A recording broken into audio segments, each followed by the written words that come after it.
Hey guys, welcome back to Marine Life. It's been a couple weeks and Happy New Year. First video of 2022. And as I promised, getting back into boats. I've been really busy in my business, haven't had a chance to take it out, but I'm finally taking her out. First time of the year. And continue with the restoration project of my Dusky, but you can see how much it's been sitting that it's just so nasty that I'm actually embarrassed to even show how dirty this boat is. But nothing but a good scrub down will do when I get back today, and we'll scrub it clean again, make it look nice, brand new again. So the great thing is that this year I have plans the next month or so. This boat will be going to the shop for a repaint. The paint on the outside has never been touched except for the bottom, which I did a horrible job. So I have plans to show you guys the whole time of how much it takes and how much it costs, and how to do it properly. It'll be done by my friend that does boat work repairs, and he's gonna be doing the outside of it pretty soon. I'm excited. It's never been painted the outside, at least not the sides of it anyways. But today, more importantly, I want to talk to you guys about restoration and why I chose the Optimax Mercury. Anyways, my used Mercury Optimax, right? So we're going to be discussing on today's video. I'm going to give you 5 reasons why I chose the Mercury Optimax over everything else. If you guys seen my previous videos, when I first bought this boat, it came with a 2000 Johnson 225 horsepower. It was 6 carburetors. It wasted so much gas that I said to I literally go out 20 miles out with my 65-gallon tank, and I literally had like hardly any gas left over. So I got tired of it. A lot of money, still a 2-stroke, but my Optimax is still a 2-stroke. And I explained to you the reason why I decided to go with that instead of going 4-stroke when I rebuild. So we'll get into it in a second. First reason on my list why I chose the Optimax, right? Technology, right? As I explained, my Johnson was carbureted. There is nothing greater than having a motor that is at least fuel injected or direct injection, as they call it, for 2-strokes, where you can literally, my boat's not been ran for 2 months, and literally on the fly, putting it down,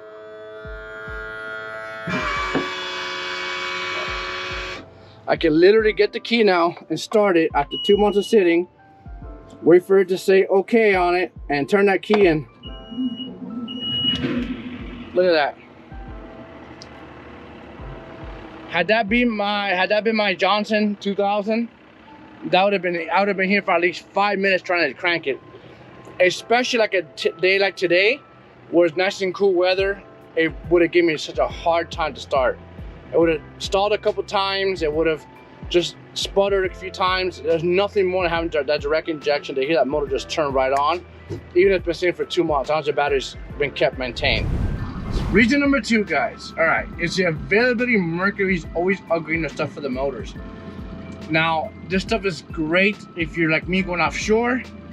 I did a video, you can look it up, on how they actually have technology advanced so far that you can actually combine it with your GPS Garmin now, or if you have Simrad from back in the day, you know, or the current Simrads and other chart plotter systems, connects to your Mercury. They literally have integrated into your motor, where, I mean, this is great stuff. I mean, look at this.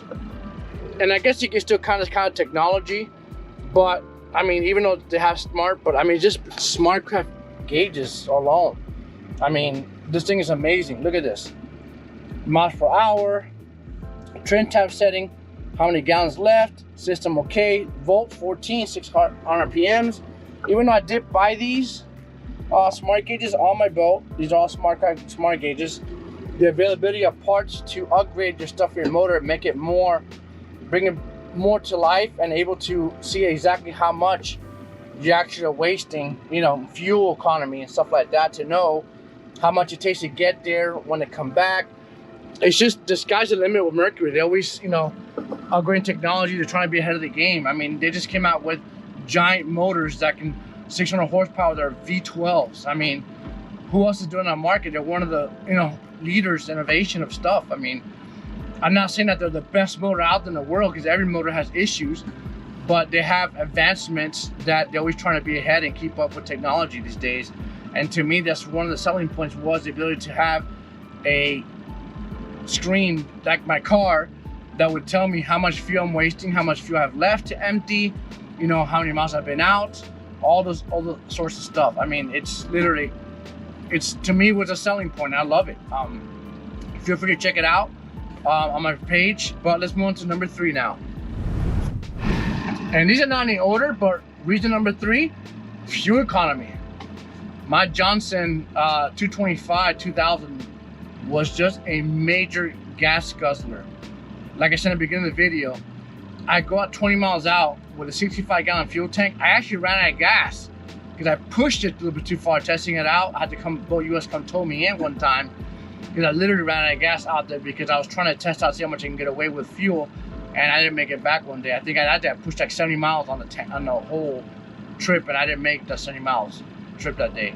It was a lot to handle, I guess. Now, fuel just consumption was horrible on that 6. I've actually gone out 20 miles one way, so 40 miles total round trip, and still have almost half a tank left in this boat.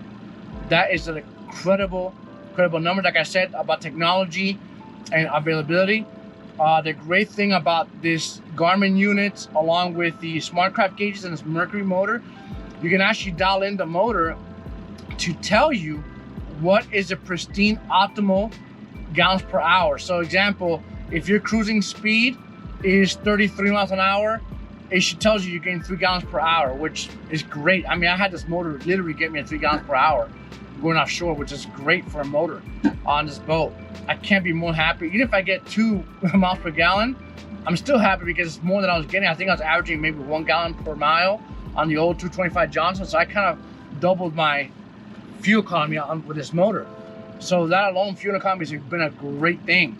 So that was my reason number 3, is just fuel economy. What can I say? It puts more money in my pocket. Moving to number 4. Number 4, guys, is performance. This is not really a speedboat per se. Well, it isn't a speedboat. It's like a tank of a boat, which is great.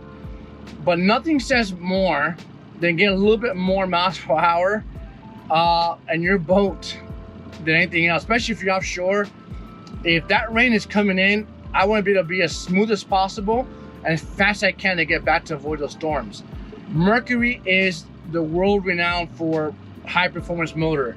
They have Mercury Racing. Every time you see these fast boats out there or high performance boats, they all have Mercury Racing out there. It's the biggest name in racing for boats pretty much is Mercury Racing. Shows other motors out there, but Mercury Racing is top notch. I mean, that's literally high performance motors. You want to go fast?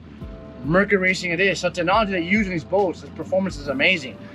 Now, this being a 225 horsepower, same as my Johnson, the amount of torque that this motor has compared to my 225 Johnson is amazing.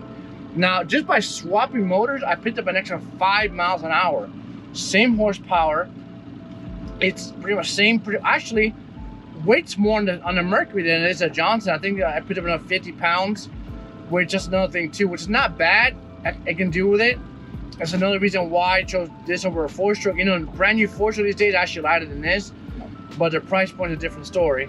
We'll get into that one, but just performance, the torque. I mean, check this out, guys. I mean, this torque is amazing, right? In the motor, I mean, just taking off on the motor, it's literally great.